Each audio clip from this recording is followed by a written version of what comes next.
I be the pirate looking for treasure. Now, you wouldn't happen to have the treasure map to find the booty, would ya? Well, the next place I go to will put the high-tech into your leisure, so you can find your treasure without a map at all. Modern-day treasure seekers have a high-tech way of tracking down their loot. It's called geocaching. The object of the game is for geocachers to find hidden treasure boxes via GPS. Local training adventure company Focus Adventure runs their own geocache hunts. I speak with facilitator Peter Isaac to find out what all the fuss is about. In Focus Adventure, what we have done is we have recognized the adventurous element of this activity as well as the dynamic of it and how it's able to bring teams together, how it's able to bring teams to realize how they are so different, but yet working together, they are able to produce exponential results. And this is where teams get to discover the unique differences among their team members. People get to appreciate the differences, and rather than pick on the differences, they get to synergize and let the differences further enhance their ability as a team to achieve higher results. So that's how the geocaching activity is able to assist our clients. I tag along on a team geocache session to experience this high-tech treasure hunt firsthand. First up, we're split into teams, then required to choose a leader. And for some bizarre reason, they all choose me. Are these people crazy? Next, we have a brief rundown of how the GPS works. And even though this is a competitive race, I thought it was time for a bit of private tuition. It's gonna be a long afternoon.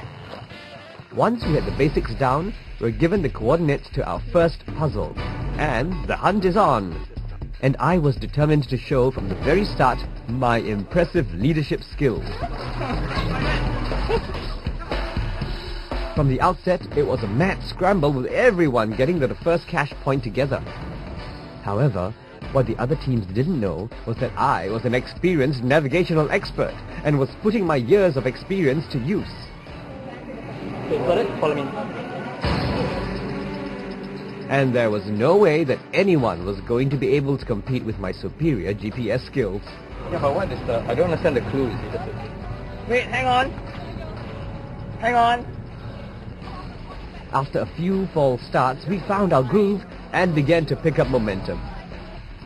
But even though things were going well, we were still facing stiff competition as we competed for top spot.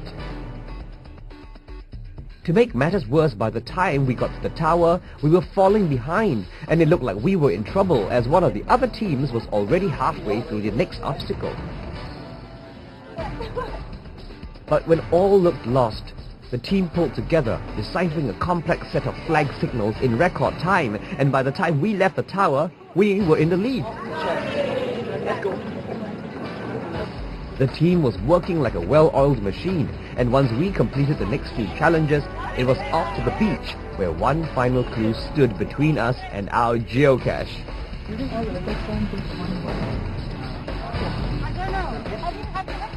With our powers combined, we managed to solve the final clue and finish geocaching champions for the day.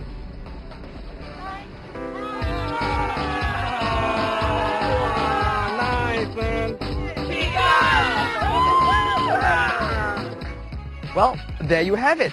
Geocaching must be one of the best ways to bring out the rough and rumble in any team. Now, if you excuse me, I have to get the coordinates for my next hunt.